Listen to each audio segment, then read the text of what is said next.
Les sports à 6h06 sur Europe 1 avec du foot et cette défaite hier soir de la France, battue 2-0 par la Croatie. C'était en quart de finale aller de la Ligue des Nations. C'était censé être la journée du bonheur hier, je le rappelle. Eh bien non, avec de bonnes intentions, mais trop d'erreurs techniques. Selon Didier Deschamps, le sélectionneur des Bleus, l'équipe de France est décevante malgré le retour de Kylian Mbappé. Match retour dimanche au Stade de France et les Bleus sont déjà au pied du mur, Cyril de la Morinerie.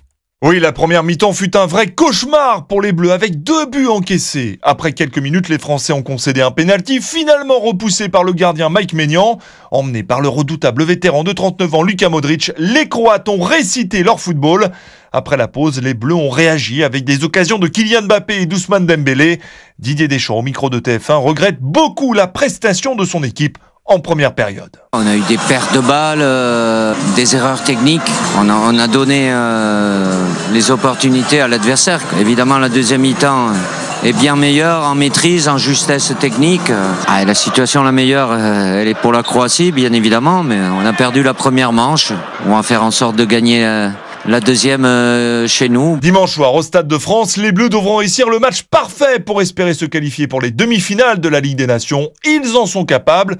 En 2013, lors des barrages de la Coupe du Monde, l'équipe de France, battue à l'aller 2-0 en Ukraine, s'était imposée quelques jours plus tard 3-0. Cyril de la Morinerie pour Europe 1.